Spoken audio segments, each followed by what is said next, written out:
Hey guys, what's going on? It's Eli, back with another review video, and we come to the end of Phineas and Ferb weekend. Yes, to round off Phineas and Ferb weekend, the last piece of Phineas and Ferb special material that I'm reviewing, and, well, yes, you read the title, and as was teased clearly in the last review video, you knew the tease, of course, yes.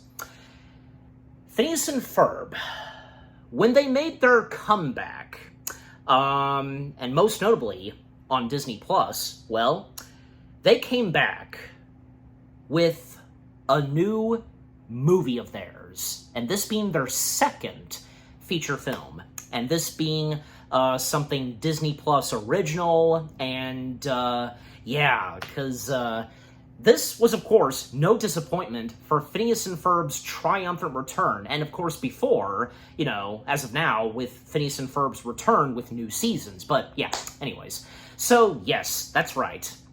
Again, to round off Phineas and Ferb weekend from 2020, Phineas and Ferb the movie, Candace against the universe. Yes. Candace against the universe. Phineas and Ferb's second big movie. And again, this being a Disney Plus original, very fitting, and, you know, just to have something, you know, brand new and such of Phineas and Ferb on Disney Plus. Yep. Yeah, I gotta say, I mean, I of course remember when Disney Plus began, and with what was to be released, be original and new, straight on Disney Plus, and a new piece of Phineas and Ferb material being one of them. Yeah, because I remember, of course, like when this was announced, and, you know, we were going to get some of the first shows from the MCU on Disney Plus, Season 7 of The Clone Wars, Monsters at Work, and the canceled Lizzie McGuire sequel series, just, yeah, and a few others that were announced that were going to be making their way straight to Disney Plus, just, yeah, as well as something Muppets, of course, but yeah, overall, with Candace against the universe, well, of course, I remember when doing my reaction to the trailers, and all of us getting prepped up for Phineas and Ferb's triumphant return. They were getting a new movie, and it was coming straight directly to Disney+, and when the film itself came out, well, of course, it was no disappointment. Like, yeah, it turned out to be pretty good. It did not disappoint for Phineas and Ferb to make a triumphant return, and that's great to see that it even has a 100% score on Rotten Tomatoes, yeah, as I sometimes point out. No doubt because, you know, even Rotten Tomatoes themselves love anything Phineas and Ferb. So, yeah. Yeah, just okay, the first things I have to say about Candace Against the Universe, well, of course, yeah. Having watched it when it came out, and I remember most notably, like, I think, yeah, one of the first times I did watch it was, I want to say, with my dad, yeah, and, well, of course, even my dad, too, being loving some Phineas and Ferb, and he enjoyed this, too. And, you know, the fact that we have a piece of Phineas and Ferb material that definitely focuses a lot on Candace. I mean, of course, she is one of the big main characters, but something that really focuses on her. Of course, with the exception of, you know, the other main characters, and, you know, with what they do and such.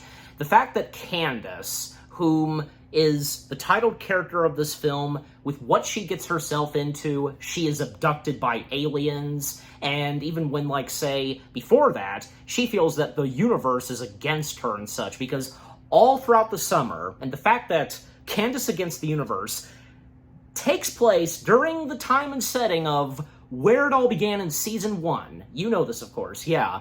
You know, all that time that poor Candace had been trying to bust her brothers, but every single time, her mom always misses what Phineas and Ferb have done.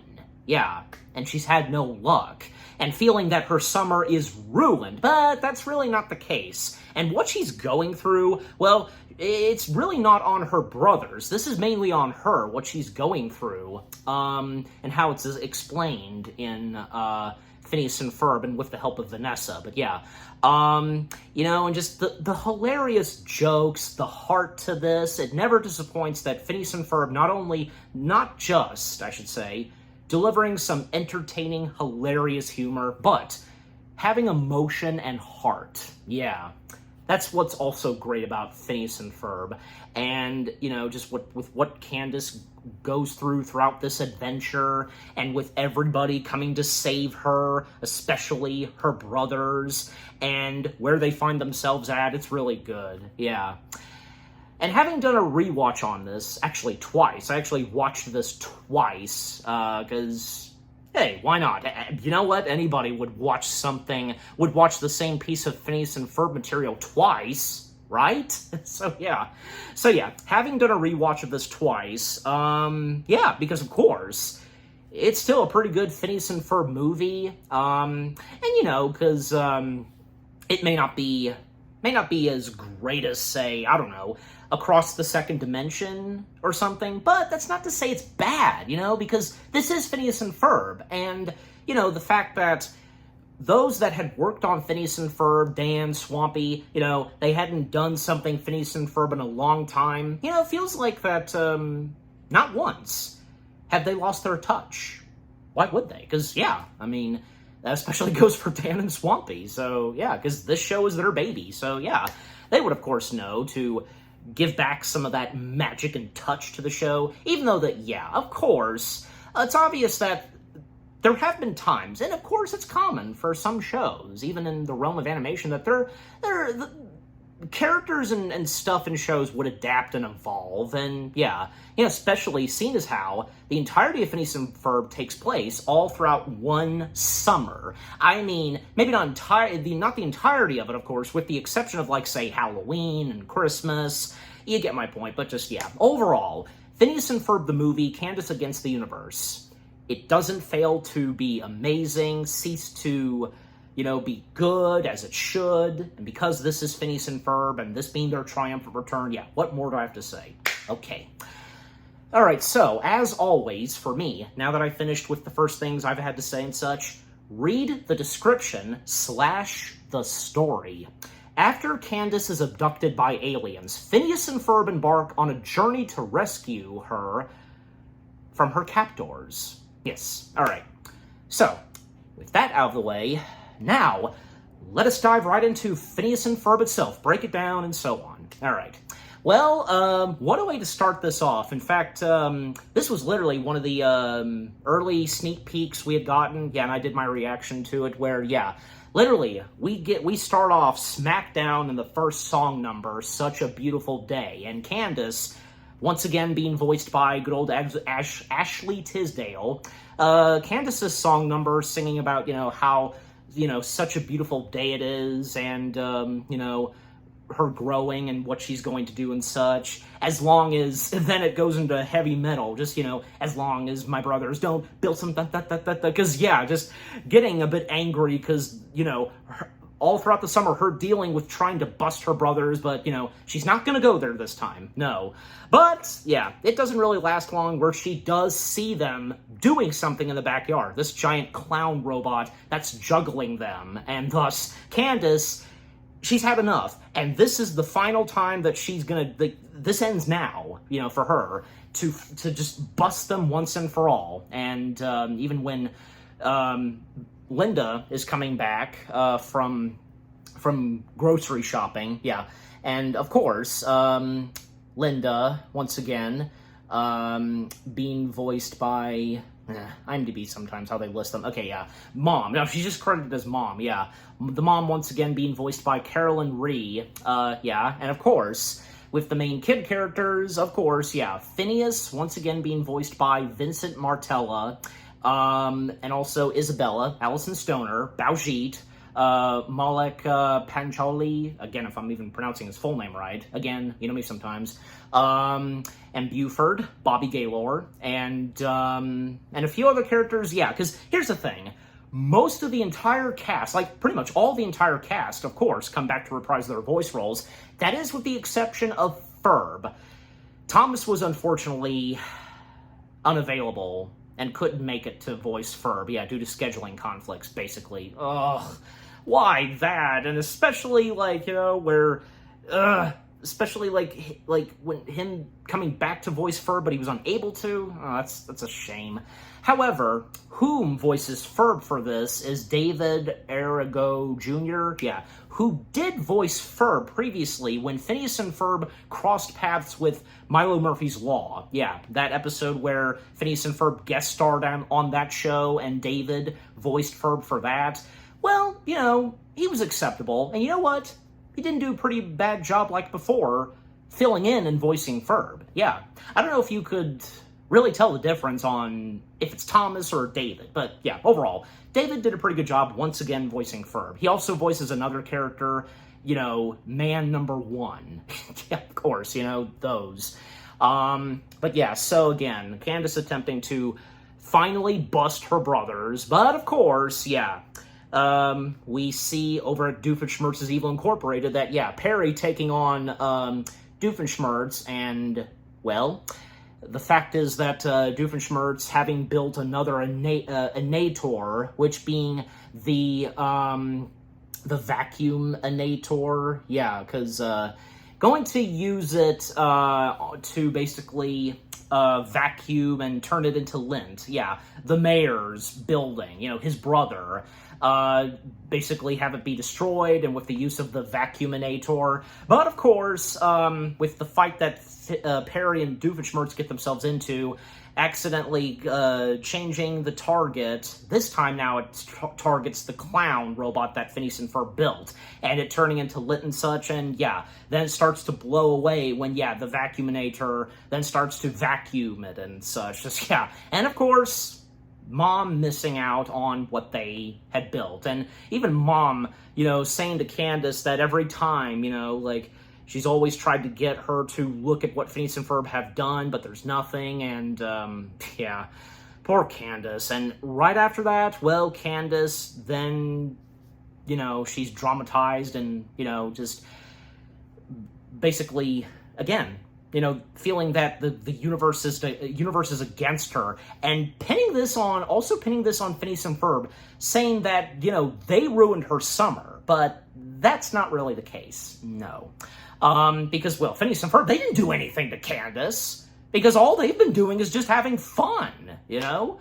And, you know, they just, you know, they feel that maybe Candace would get a kick out of what they're doing, but little do they know, of course, you know? And, yeah, and because they can see how upset Candace is, it occurs to Phineas and Ferb that they should make her something, give her a surprise, a present, and yeah, that's what they're doing. Yeah, and Candace, she goes out front of the house, is greeted by Vanessa as she passes by her, can see that Candace is upset. And Vanessa, appearing in this, once again being voiced by Olivia Olson. And, you know, it's great that we have Vanessa in a Phineas and Ferb movie, because, well, you know, and as I talked about in my review of The Second Dimension, Vanessa being totally absent. She had a scene and a song number, but it was cut. But yeah, I mean, at least she still appeared in The Second Dimension, you know, her other variant. But yeah, but overall, it's great to see that, you know, she has a minor, prominent role, I guess you could say, in this Phineas and Ferb movie. And, you know, the chemistry between Vanessa and Candace, and, you know, them being friends, of course. And again, Vanessa can see that Candace is upset, and Candace was about to go into a song number, you know, the universe is against me, but it doesn't last that long, and Vanessa was not expecting this to go into a song number, nor did she expect holding a guitar. And yeah, like I said earlier, Vanessa helping out Candace with her problem that it's not the boys that's her problem, it's herself. And, well, that is all interrupted when Candace sees something behind Vanessa. She believes it's something that Phineas and Ferb built.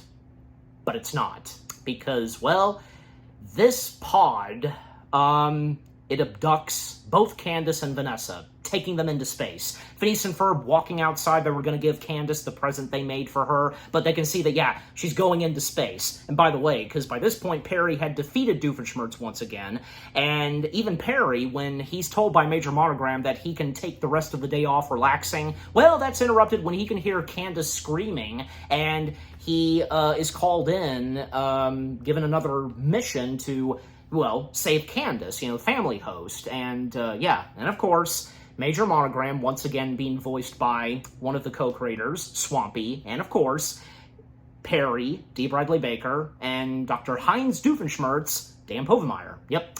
And Carl also making a small appearance, and, yeah. So, yeah, again, it's up to Perry to save, Carl, once again being voiced by Tyler Alexander Mann. Perry given the mission to save one of the family hosts, which being Candace, but, he can't, of course, let him be seen by Candace and know that he's a secret agent, so it's up to Perry to do whatever it takes not to have his cover be blown to save Candace. But, of course, Phineas and Ferb, when they do a bit of research and, they actually got the license plate on that pod, it's an alien language. And, well, it turns out that where Candace and Vanessa are going is in the Roblox cluster. Yeah. And, say that 5 times fast. Roblox, because both Phineas and Ferb doing that. That's funny. And, it's in the, because the Roblox cluster of the Milky Way galaxy. Right, yeah. And it's a few light years away from Earth. So, Phineas and Ferb, they know what they're going to do today, again, to save, well, Candace, of course. And they get some help from their friends, Buford, Baljeet, and Isabella. And by the way, because all throughout this, we see Isabella in her fireside wardrobe. I mean, it would have been nice for once if we saw her in her main clothing, pink, but that's okay. Yeah, I don't want to make a huge complaint. And Baljeet, he especially helping out Phineas and Ferb most, and also with the use of Space Adventure, the canceled 60s sci-fi show that Baljeet loves, and, obviously Space Adventure being the Star Trek of Phineas and Ferb, Doing some research from Space Adventure anytime in this movie where, Baljeet would bring up something from Space Adventure to solve their problems and what to do, but taking that very serious and too much, especially, because, between him and Buford and, because he's watched too much of it. I mean, some of the help that he gets when watching Space Adventure and using that to solve what's going on with their problems while in space, it's pretty funny. But so they basically built a portal to make their way to where Candace and Vanessa are at, different planet. But where they ended up instead, in fact, because Phineas and Ferb were wanting to do this by themselves. They didn't want Buford, Baljeet, and Isabella to join, but they were willing to join in. And that's good friendship right there. They didn't end up on another planet. They are still on Earth, in Danville, and they wound it up in Doofenshmirtz's Evil Incorporated, and they come face-to-face with Norm, and Norm making a small appearance, just for that scene right there, and Norm, of course, once again being voiced by John Venier, and this is where, Doofenshmirtz first meets the kids, because, keep in mind, yes, they crossed paths before, but when it came to the second dimension, their memories had to be wiped. So, of course, Phineas and the kid characters, having no full knowledge and knowing who Doofenshmirtz is, and that, of course, goes for Perry, so, this is technically another time they first encounter each other, Doofenshmirtz is aware of what's happening, mainly because of Vanessa, because Vanessa posted this on one of her social media pages, taking a selfie, Candace screaming, and that she's in space. So, him taking it upon himself, of course, to, go and rescue his daughter. As a good parent should. And, and what Doofenshmirtz has built this time to make his way into space is the travel. It's the Travelinator. Well, yeah, because Galactic Travelinator. That's right, yeah. And it's pretty funny, but, you know, it's a spaceship, you know, go figure. But, you know, he likes to, of course, use, you know, the term nators. Yeah, and some of the other nators that we get in this are pretty funny. Like, oh yeah, to go ahead and mention this because, yeah, there's the chicken replacinator. That does come in handy. Like, taking that alongside with them and the situations that they get themselves into on the planet they arrive, and yeah, a few times the chicken replacinator comes in handy because basically the chicken replacinator is something that, yeah, of course, Doofenshmirtz built, switching places with the nearest chicken. Yeah, so where the chicken is, like, swapping that with something else that's right there, and it's in that chicken's place, just, it's funny. So, yeah. So, now Phineas, Ferb, Candace, Buford, and Baljeet, they tag alongside with Doofenshmirtz in his spaceship. That's pretty much what it is. So, and I'm, you know, because the name of his Nator, well, I'm now gonna stick with his spaceship because that is what it is. Yeah, so they tag along, and yeah, just this puts Perry in a bad position. Just like, yeah, this makes it more. I should say this makes it more difficult for him with this mission he's doing. Because yeah, even when he shows this to Monogram on his watch, that yeah, now that Phineas and Ferb and the others are joining alongside with Doofenshmirtz, now not only can he not let Candace see that he's a secret agent, but he can't let the others see that he's a secret agent and have Doofenshmirtz know that he's Phineas and Ferb's pet. So, yeah. But, of course, we all know that Perry does succeed. Of course he will, yeah.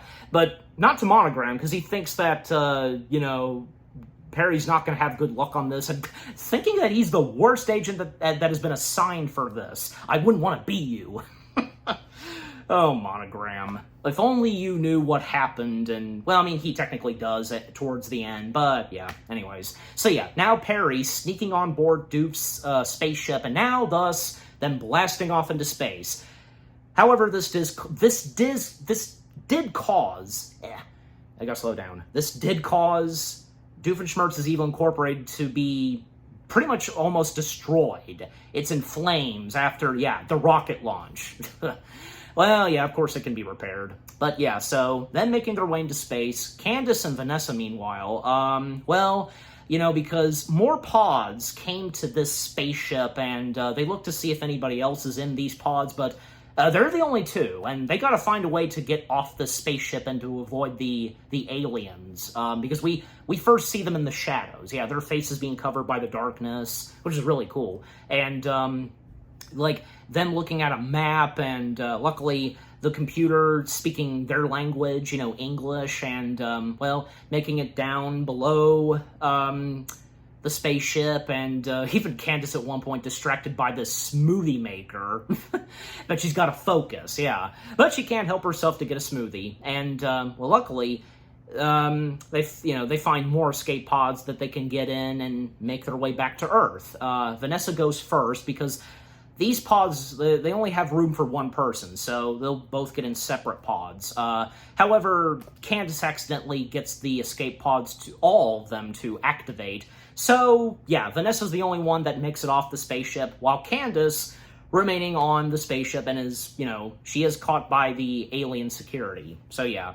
And for Phineas, Ferb, Isabella, Buford, Baljeet, and Doof, and with Perry, you know, secretly on the spaceship, well, because then making their way through the galaxy, and the moments that we have with these characters and what they're going through in space is pretty funny. And even with, yeah, Baljeet giving them a warning at one point of an incoming barrier, and other stuff that happens, like this asteroid field, and them struggling through the asteroid field.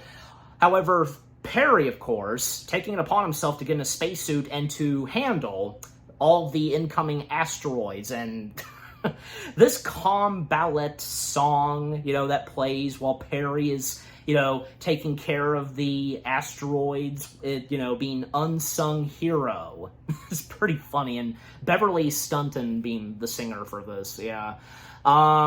yeah, that was a pretty funny sequence. And even, like, when we cut, like, while that song is playing, and when we cut back to, say, Doof and the others, you know, intense music, and then we cut back to Perry, going back to that lovely, you know, peaceful, unsung hero songs. Yeah. But, of course, in the end, Perry succeeds on handling the rough asteroids, and, yeah, making their way through. And also, what's interesting is that, a good chunk of chemistry between Isabella and Doof, because, like, whom should be in charge and who's the leader? Because, well, you know, for one thing, Doof is the only adult, you know, on this mission, and, you know, at one point he feels that maybe he should be in charge, but, because, well, Isabella, she's done so much, and being a fireside girl, all the badges that she earns, but yeah, more on that when I get there, because, yeah, when they are, and this happens especially when they're on the planet, but yeah.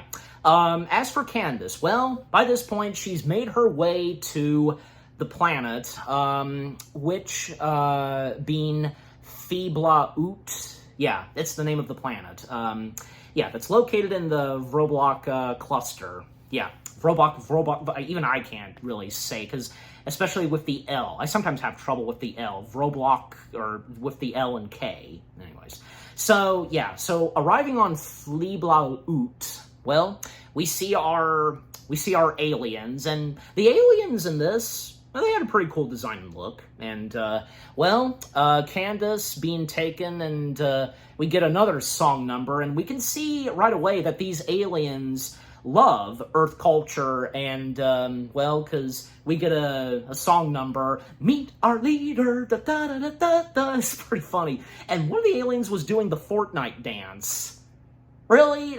Not that I want to complain, but just, yeah, I think that dance number has gotten pretty old by this point, don't you think? I don't know, because it had blown up, just, yeah. Anyways, so yeah, and there's like a product that they show, just, yeah, after a word from our sponsor, and yeah, that's funny. And sure enough, yeah, Candace meeting whom is in charge of these group of aliens, and that being, well, this female alien, and, yeah, her name, being, yes, Super Big Doctor, or, you know, for short, SSBD, yeah. Yeah, and SSBD being voiced by, the comedian Ali Wong, yeah. I mean, of course, she's a great actress and good comedian, yeah, and, well, she's no disappointment, being in something Phineas and Ferb, and, with the character of SSBD, she's pretty interesting, and, well, I mean, even if we don't really suspect anything at first, I think we can tell right away, right, that, yeah, there's something about the aliens that, we're gonna find out later that there's something not quite right with them, yeah. So, SSBD meeting Candace, and, well, apparently when she introduces herself, you know, saying that her name is Candace, they're a bit shocked by the fact that, you know, she's named Candace, because apparently, the word Candace apparently is said when one of these aliens explodes, like, you know, Candace, like, that's, like, it lets out this noise, you know, that says Candace whenever they explode. If they're too, you know, happy and excited, overjoyed, yeah, they explode. Now, it's nothing like, say, oh, you know, like, the Martians from Mars Attacks, where they explode and they die. No, because, they're still alive and well, and their bodies will regenerate. All that's left is just their torso and legs. That's it. So, yeah. So, overall, yeah, because they can regenerate and grow back whenever they explode. Yeah. And knowing more about these aliens and how they work and, you know, like, what they're like in their species is pretty interesting and a bit funny, yeah. So, yeah, basically, Candace being brought to this planet because apparently, according to SSBD, she is in fact the chosen one. What could that mean specifically? Well, I mean, basically, her being the chosen one and getting the love and attention that she felt she never had, and yeah, because that's what happens, and feeling very special with these aliens and on this planet, and, well, even like one song number that, that we get, you know, with a montage, Girls' Day Out. SSBD and Candace having a girls' day out doing so much. Just, yeah, and Candace is having the time of her life on the planet. But meanwhile, for Phineas and the gang, with Doof, because, yeah, by this point, they've made their way to the planet, and even, like, with some of the first alien creatures they come face-to-face with, including this one alien that's almost like an elephant, and can talk, and, you know, with text subtitles, yeah, with what he's saying, and he's, like, at one point launched into space. At least he's still alive and breathing, but, yeah. Yeah, and as I said earlier, the chemistry between Doof and Isabella, and when, you know, Isabella at first is taking charge, like, leading the way, where they should be going, and when they find the main building, like the palace, where Candace is more likely at, which of course she is, well, them making their destination, but at one point Doofenshmirtz feeling that he should be in charge, he should lead the way, because, you know, he's the adult, and like I said, yeah, Isabella's setting Doofenshmirtz straight, like, you know, on, that she's had so much experience, especially being a fireside girl, with all the badges that she's got, and even asking Doof if he's done any of those that she's done with those badges. No. All that he shows is a library card. Well, I mean, that technically counts, but yeah. And then, yeah, the song number, Adulting. And it's not a verb, according to some of the characters. Yeah, you know, the term verb. Yeah, it's a pretty funny song number, and, you know, with Dan Povenmire, of course, voicing Doof and singing as Doof, it's hilarious. And, you know, Isabella singing as well, and, yeah, just pointing out more of the badges, like, have you done this, that, no, says Doof, and, yeah. And, well, even after the song number, Doof's still feeling that he should still be the leader, and, well, yeah, fortunately, like, that doesn't really last long, and, not being a good leader, like, which direction to take, yeah. Also, for Vanessa, because coming back to Vanessa, well, she didn't make it back to Earth, exactly. Instead, the escape pods that all launched, and her being in one of them, made their way to the planet, and her coming across some other creatures, that, you know, she avoids and such, yeah. But yeah, and then when we see her again, yeah, you'll see, but yeah. You know, I think just overall, with how much we get of Vanessa in this, it's not all that bad, you know? Just, you know, for me, I'm happy to see that, and I'm sure that goes for a lot of you as well, where, you know, the fact we almost did have Vanessa in Phineas and Ferb's first movie, Across the Second Dimension, but we didn't, but we do get to see her now. Good for her. I mean, especially since, you know, we gotta find some way to have Doofenshmirtz be there in the adventure, and the same goes for Perry, technically, but yeah. So yeah, so to speed things up some, because yeah, like, when eventually Phineas and the gang and Doof, they finally make their way to where Candace is, and, well, Candace at one point goes on this talk show, and, you know, something about, like, the audience. If you look closely, you can see that something's going on with their eyes. What could that be, especially when they all talk at the same time, acknowledging the talk show host? And by the way, because, that talk show host alien, well, just so happened, to be voiced by Thomas Sanders. Yeah, I'm sure a lot of you know, of course, who Thomas Sanders is. Yeah, so Thomas Sanders has a quick voice cameo as that talk show host alien, and yeah, I'm not seeing him listed in the IMDb page of the film. That's weird. I don't know, but yeah. But overall, just, yeah, Thomas Sanders voicing that one alien. Oh, even, yeah, because even Weird Al Yankovic has a voice cameo in there, too. How did I not recognize his voice? I watched this twice, and I didn't catch his voice, nor some of the other voice cameos we get, but until I mention them a little later, but yeah.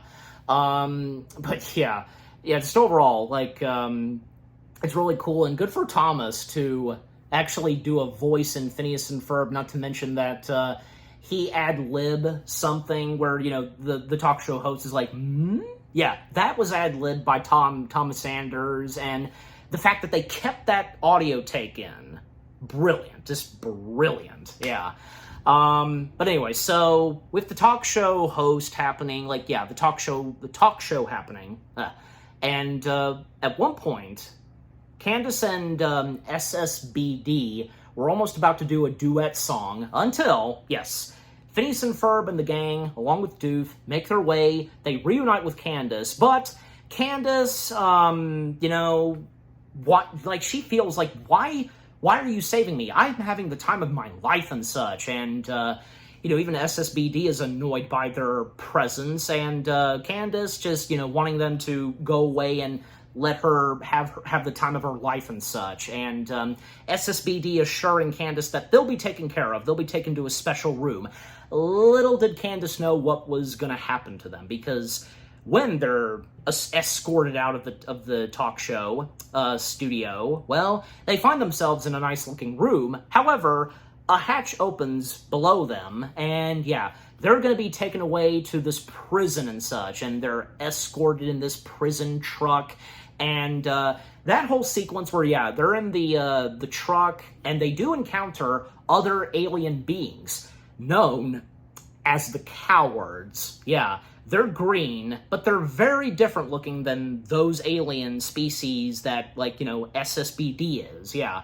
And the fact that this alien species is named the Cowards, well, the fact that they act like cowards, anything that they're afraid of, and when they go into full detail to them that they're afraid of, say, like spiders, clowns, and then a little later, like when we cut back to them, the one coward was still talking and and going into more detail, like clowns, like spiders that dress like clowns. It's just, oh my gosh, like, yeah, we get the point already. By the way, more on Buford and Baljeet, because, well, yeah, like I said, Baljeet at times bringing up some mentions of space adventure, but also Buford. He apparently at one point, when they were about to embark to outer space in Doof's Rock, well, for some reason Buford brought a canoe. Why? I mean, because, just in case, but that canoe does come in handy at some point, yeah. And it's amazing that canoe survived and was the only item that lasted all throughout this journey / adventure, but yeah.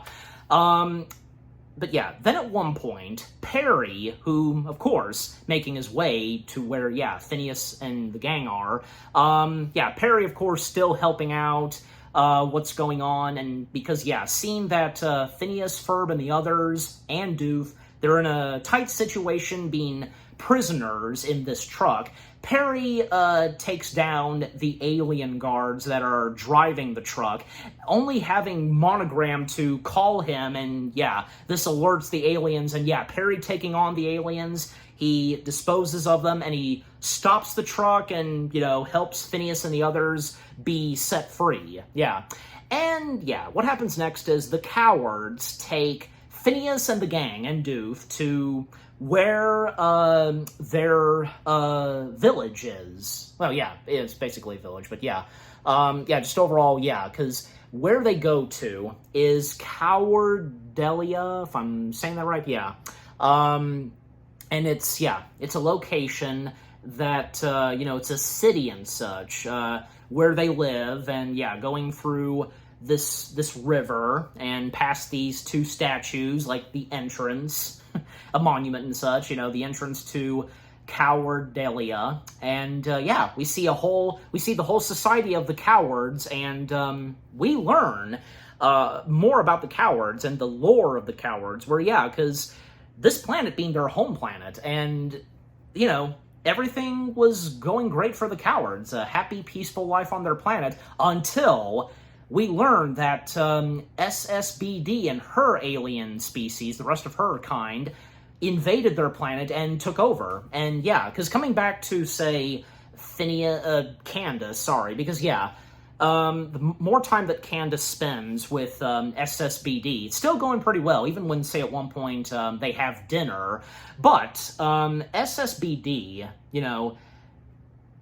she walks off to do something. I mean, basically, because, like, there was a mention where, yeah, SSBD knows what it's like to deal with, brothers, because, well, her too, having two brothers, and, what we learn more about her two brothers, oh boy, because, well, with her brothers, because, to explain more, well, in that same territory as Candace, where, the brothers to each SSBD and Candace getting more attention and having the best time of their lives, except for them. Yeah, so SSBD sharing the same pain as Candace, but very different than, say, Candace's, because Candace discovers something, like from an air duct, an air vent, and even, like, looking at one of the alien waiters, and something with their eyes, and having trouble trying to talk, trying to get out a word, but when, like, Candace walks off to investigate some more, that one alien butler just, like, then finally let out, runs, and holding a tray, what Candace discovers, and at the same time, what the cowards explain to Phineas and the gang and Doof of their backstory and what happened when SSBD showed up, and, well, turns out that, SSBD is not a friendly, kind alien like what Candace expected to be, because, well, we learned that SSBD took control, put the cowards under mind control with this man-eating plant, basically. Best way to put it,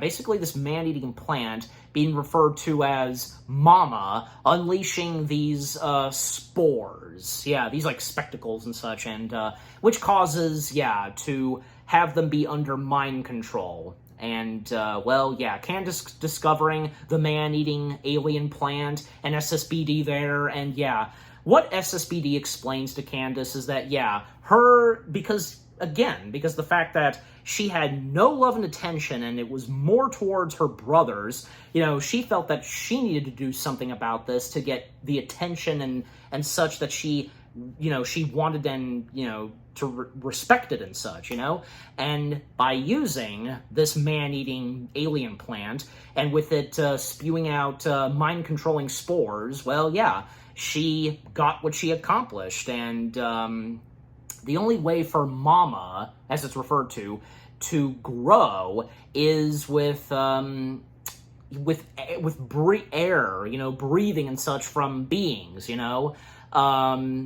and Candace being selected, because her being the chosen one to take what's from her to have the plant to grow, and even at one point, having Candace be placed on a treadmill, even locking her, like cuffs on her on the treadmill, just forcing her to constantly just keep walking on the treadmill, and to have the plant, referred to as Mama, to grow and such. And when, it is mentioned that Candace did accidentally bring up Earth, and the breathing and such, the atmosphere, and that's plenty for Mama to grow, and thus making their plans to make their way to Earth, And coming back to Phineas and the gang and Doof, where, at one point Phineas encourages/convinces the cowards to be brave and to become warriors, to help them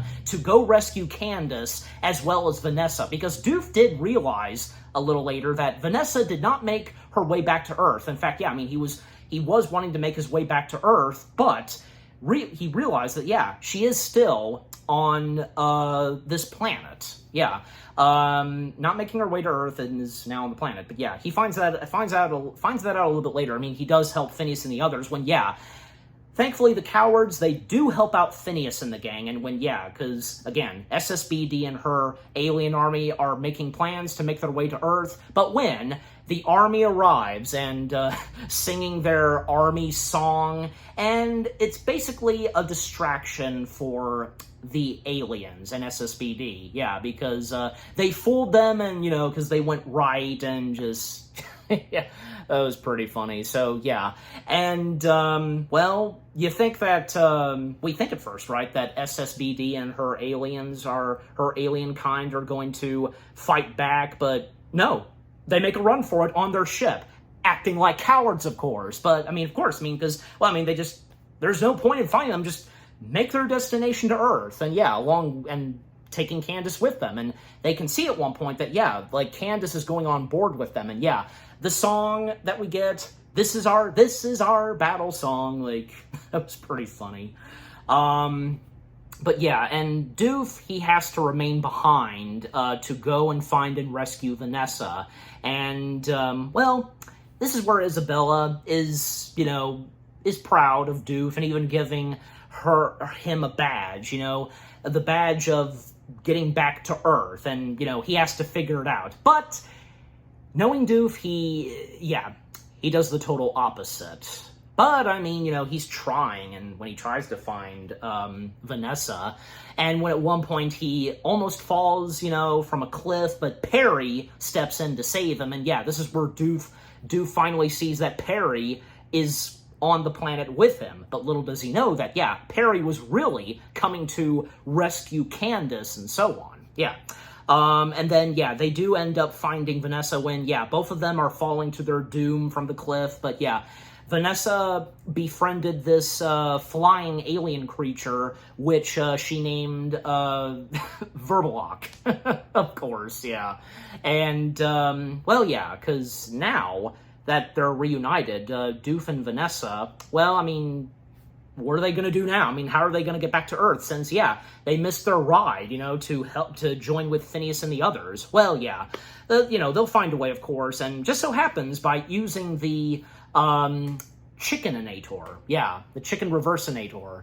But it's not working as expected because, you know, with there being surprisingly a chicken present on the planet, they tried to switch themselves with the chicken, but, yeah, it only works with the chicken that is present and nearby, just, yeah. And Doof was at one point considering on wanting to maybe kill the chicken using an Axinator, and behind it, there was a self-destruct. But that's not the solution, of course. Even Vanessa knows that.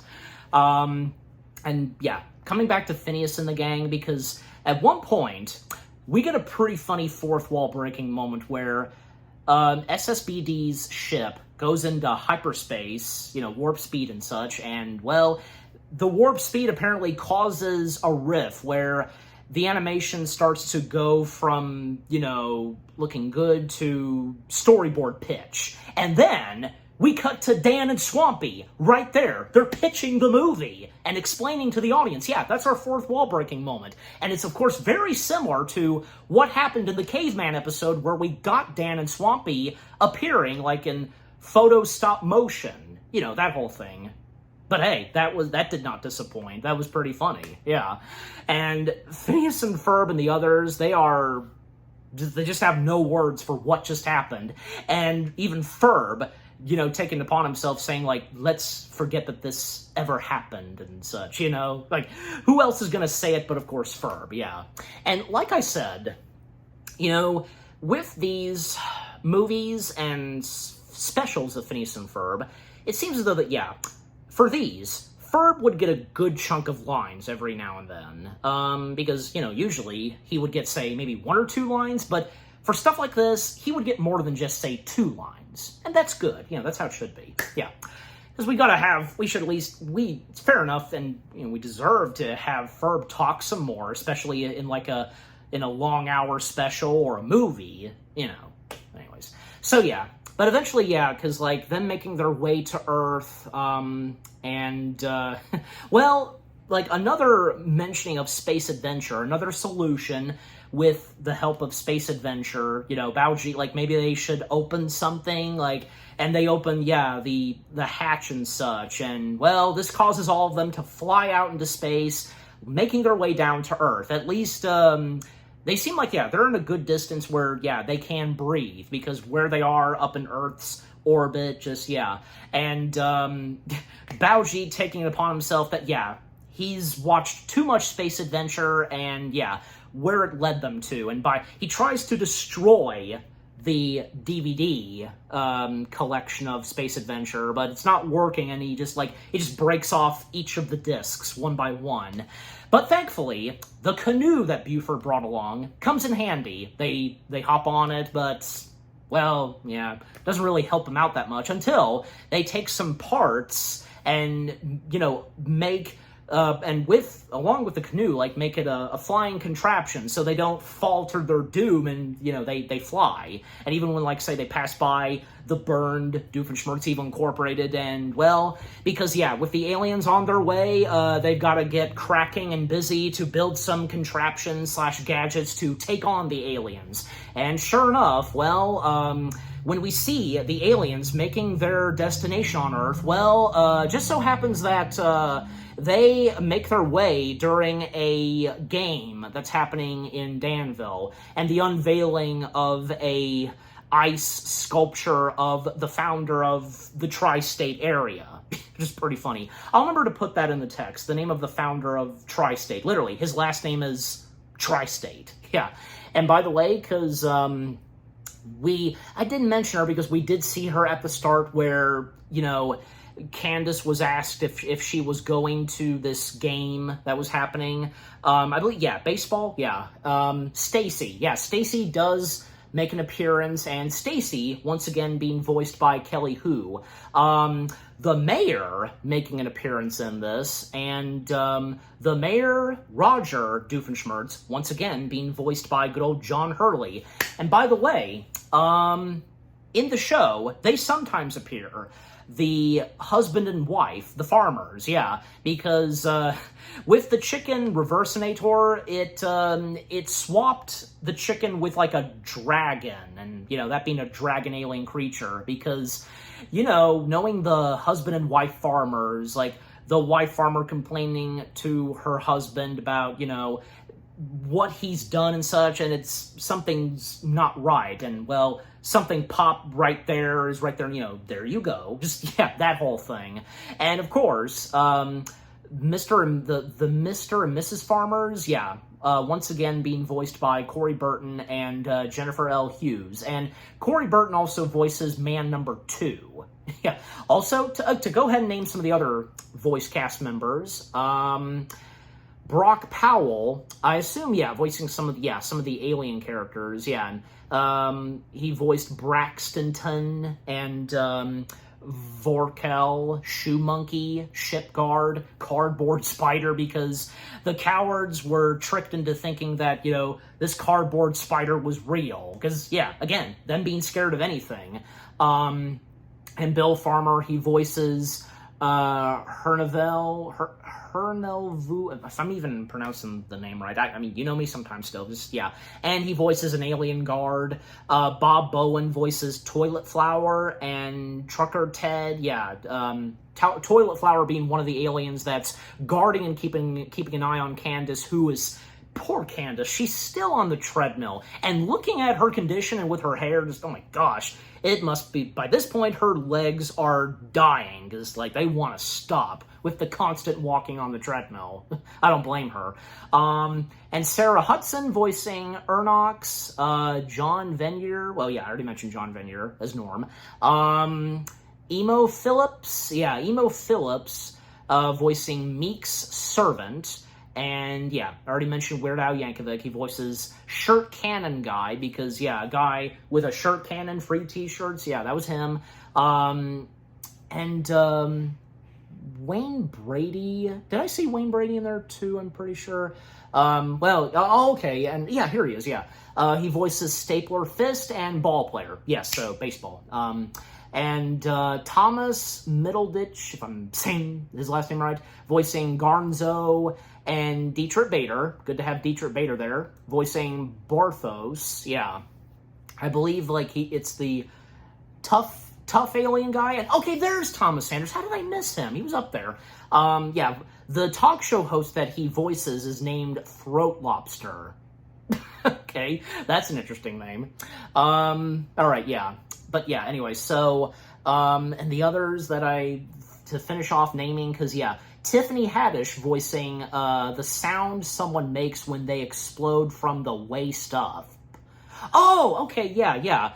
When someone explodes from the waist up, letting out Candace. That's her, right. And fun fact about Tiffany, because the only thing she asked for, for payment was a Perry the Platypus shirt. And especially since, at that time, Disney stopped making those. So Dan and Swampy personally made a Perry the Platypus shirt for her. Nice. I wonder if she did post that. I'm pretty sure she did. Maybe I did see that, but yeah. And the last two to name off, Elsie Powell and Aaron Daniel Jacob voicing Alien Singers 1 and 2. Yeah. Aaron was Alien Singer 1, and Elsie Powell was singer number 2. Yeah. And also a different language-speaking voice for Phineas. He's apparently credited too, uncredited, Ethan Wacker. Okay, but anyways. So back to where we were, because, again, the aliens make their arrival, and by destroying and crushing the ice sculpture of the founder of the tri-state area, and everybody in tears, and just, even the beaver, just, oh my gosh, yeah. I'll put the name of the beaver in the text, too, so, yeah. And then it occurs to one of the people in the stadium that, is that an alien ship? And, yeah, so the aliens arrive, and they come out of the ship, and, well, by unleashing Mama, and, even before that, because Phineas and Ferb, they arrive, and try to take on the aliens with the robots that they built, but SSBD and her alien troop easily taking down those machines, a giant cannon blaster, to obliterate those machines, and just, and everybody starts to panic, and, well, Phineas and Ferb trying to find ways to, take on the aliens, but, most notably Buford, Baljeet, and Isabella.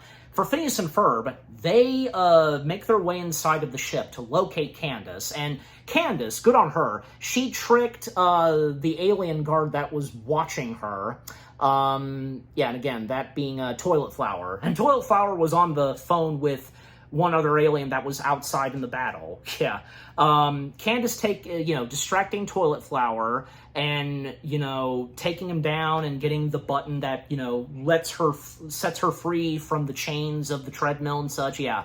And, well, right after that, Phineas and Ferb, they reunite with Candace, but Candace walks off and she's upset because all that she had done, and up to this point, she feels that, why did they bother coming to rescue her after all she did to them, trying to bust them, and even where she feels that, she's not special, she's not a good sister.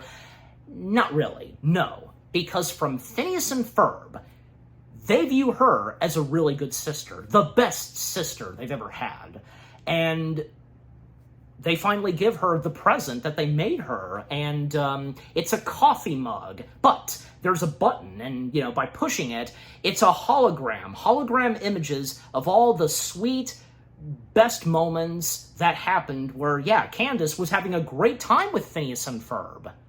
Yeah, so highlighting all the moments where Candace was not trying to bust them, but having a great time with them. Nice, and, everything's, of course, good now between the three of them. And Candace then saying to Phineas and Ferb, I know what we're going to do today. Go against the universe, save the universe, and Candace joining in the fight. And and when, of course, Mama's unleashed, and the spores are unleashed, and all of the people getting infected, coughing, and they're now under mind control with the exception of Phineas and the gang. They put on gas masks, just so happens that Phineas had those. Even the same goes for Stacy and Jeremy. Jeremy making an appearance in this, and Jeremy once again being voiced by Mitchell Musso. And just so happens that because having gas masks as well provided by Jeremy, and Stacy thought that Jeremy was there to prepare to fight the alien invasion, but really because he made costumes because of him dressing up and doing plays and such, and not wanting Candace to know. He asks that of Stacy to not tell Candace. I mean, how would Candace react? I don't know, but just, yeah, anyways. But yeah, it's nice to see that, Jeremy and Stacy stepping in to, help out Phineas and the gang, but they're not right there with them. And yeah, then Candace taking it upon herself to take care of the alien troops by, firing the t-shirt cannon, free t-shirts, and all of the aliens getting very excited and hypered when, because, free t-shirts, Candace. Yeah, and Candace going crazy, she's really going at it. And there's one more left, and that being, well, of course, SSBD, trying to fire a shirt at her, but the t-shirt cannon is out of t-shirts. And well, again, by this point, the humans are under mind control, and they obey SSBD's orders to go after the children. And by grabbing them and having Phineas and Ferb at gunpoint by SSBD. And Candace setting her straight that, with what Vanessa brought up to her, it's not the brother's problem, it's hers. And the same goes for SSBD. The dialogue that Candace says to SSBD, convincing her and realizing that she's made a huge mistake with what she's been doing, and it's her problem, and so on. And when it finally strikes and occurs, SSBD. And this is where technically she's redeemed. Realizing that she shouldn't be doing this. She doesn't need to be doing any of this. And, little does she know behind her that Mama having grown some more, and, SSBD was giving a command to those that were under mind control not to listen to her and so on, but sure enough, SSBD is grabbed by Mama and eaten alive. Well, so much for her being redeemed. I mean, it was fun while it lasted, but So now it comes down to Mama, and the chase sequence we get where, they're avoiding and escaping from being in the clutches of Mama, and when, just so happens that, Doof, Vanessa, and Perry, they show up, although Perry is hiding himself from being seen by Phineas and the others, and how did they get back from Earth? Well, they found a way, and because with the chicken reverse-inator, and, because, and by the way, because some of the other song numbers, like, so I'll name them, because they come in a little later after this, but so in the climax, well, because, them trying to escape and not be eaten by Mama, and with Vanessa's pterodactyl alien pet, and even Perry, helping out some, just, hiding behind the back of, the alien pterodactyl's tail and such, and, getting pretty intense, and with what they're dealing with, even when, then at one point, they come across Stacy and Jeremy, they join in with them, and just, how else are they gonna take on Mama? Well, by, once again, using, the, chicken reversinator, Candace taking it upon herself to use it to dispose of Mama. And, there's a nearby chicken and such, but by doing so, well, it seemed like that Mama was disposed of, but nope, still on Earth, and Mama made its way to a farmhouse literally in the streets of Danville. It's hilarious. But then it turns out that the setting on the Inator is not set right. A chicken that's further, like far away and such, and basically like, swapping where the chicken is, where, on the planet, that whole thing. So thus, that's what Candace does, changing the settings, and thus getting rid of Mama once and for all. It makes its way back to the alien planet, and when it does so, all the spores are gone, and Mama starts to decay and, shrivel, and, well, luckily, SSBD survived being eaten, and, even though she's redeemed, she's still under arrest, and, good on the cowards. They're taking it upon themselves to be brave, and, placing SSBD under arrest. And that's the last we see of SSBD. Again, the fact that she was redeemed, but still, her being placed under arrest. I'd like to think probably because, maybe she probably mentioned to the cowards that she did redeem, but who knows, like, how that goes. But yeah, just overall, everything's back to normal. The humans no longer being under mind control, the spores are gone, and because there's some destruction, well, just so happens that Mom is approaching in her car, Stacy pointing out to Candace that this is her final opportunity to bust Phineas and Ferb, and it seems like, yeah, she's going to do it.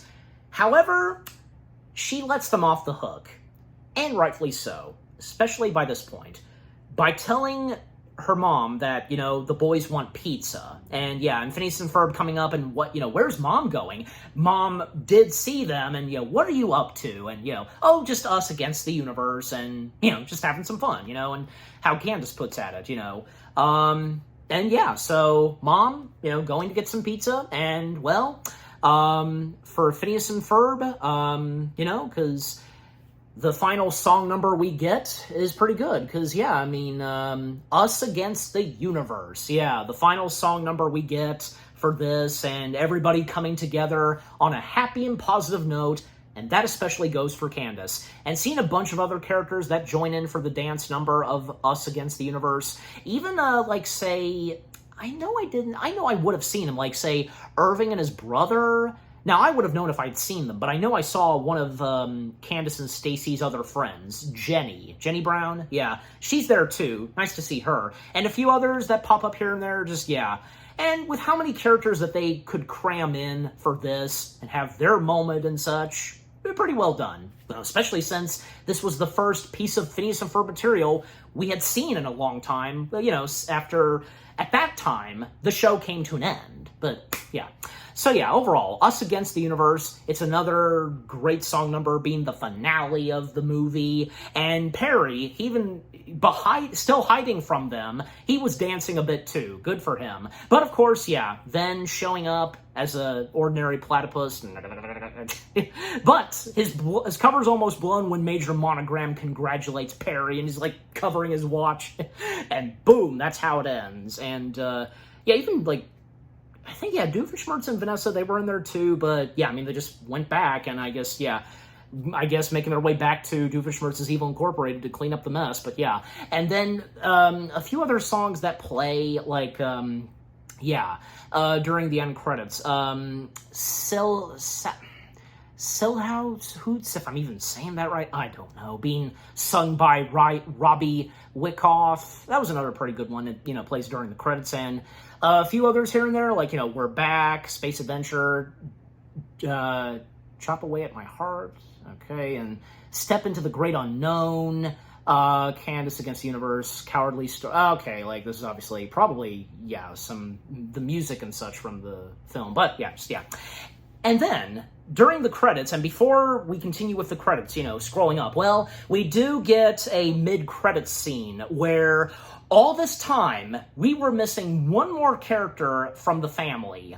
The dad, Lawrence, yeah. All this time, we finally see Lawrence, who was still at the house, and he just so happened to finally notice, out in the backyard, the portal that was built. And just him being very quiet and looking around, he has his newspaper, and, you know, him stepping into the portal and finding his way at the burned remains of Doofenshmirtz's Evil Incorporated. We hear him screaming, because, yeah, surely, because, yeah, he's on fire some, and he was, and stepping out, and sure enough, and with the vacuuminator, it causes the portal to be turned into, you know, pretty funny.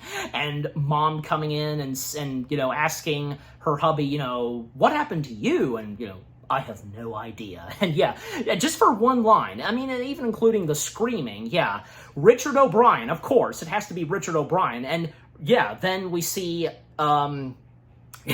you know, Carolyn and Richard O'Brien, them being credited, and that's it. Just, it's a funny way for that being the last scene we get, and, you know, even the dad getting a moment for himself in this, yeah. But, yeah, because, of course, you know, we have to throw in both of the parents somewhere, even, you know, say the dad, but, yeah. Yeah, so, Phineas and Ferb Against the Universe. Again, no disappointment whatsoever for this being the comeback for Phineas and Ferb at that time, where they got a new movie, and this being Disney Plus exclusive. Just, yeah, everything about Phineas and Ferb, the movie, Candace Against the Universe, no disappointment whatsoever from beginning to end. The storyline, Candace being the main focus and center, and, well, duh, because her name's in the title of the movie. The fact that they go into space and these aliens they encounter, and the main antagonist, yeah, she was pretty good. The voice acting, fantastic, of course, brilliant, as always, when it comes to Phineas and Ferb. Some of the voice cameos, of course, the original song numbers in the second Phineas and Ferb movie, no disappointment either. Again, not one single original song from Phineas and Ferb fails to be really good. Yeah. The jokes, the hilarious / emotional moments here and there, what goes on with each of these characters, the chemistry that these characters have, and some other characters getting their spotlights here and there in the second Phineas and Ferb movie. The animation, of course, beautiful and never fails to be really good. Yeah, just overall, Phineas and Ferb the movie, Candace Against the Universe, another great piece of Phineas and Ferb material, and this being the second Phineas and Ferb movie. And I'm giving Phineas and Ferb the movie, Candace Against the Universe, well, what the heck, 10 out of 10 stars. Yes, 10 out of 10 stars for Phineas and Ferb the movie, Candace Against the Universe. And what about you guys? What did you think of Phineas and Ferb the movie, Candace Against the Universe itself? Is it another one of your favorite pieces of Phineas and Ferb material? Were you all excited and hyped and prepped up when Phineas and Ferb were making their comeback with a new movie of theirs and coming straight to Disney Plus? What were some of your favorite moments, your favorite songs? Do you think that this delivered really well? And, the fact that it did not lose its touch after all these years when we last saw Phineas and Ferb. And favorite moments and with the characters, what goes on with them, your favorite jokes, and did you get a bit teary-eyed and such? And, yeah, just overall, what do you think of Phineas and Ferb the movie, Candace Against the Universe itself, and with what I've had to say, my review, and yeah, what did you think of my review? Leave comments and give this review video a like, as always. And so, with all that being said, thank you very much for watching. I hope you guys enjoyed my review of Phineas and Ferb the movie, Candace Against the Universe. More review videos are coming your way. They're going to be awesome. Keep looking forward. And I will see you guys in the next video / review.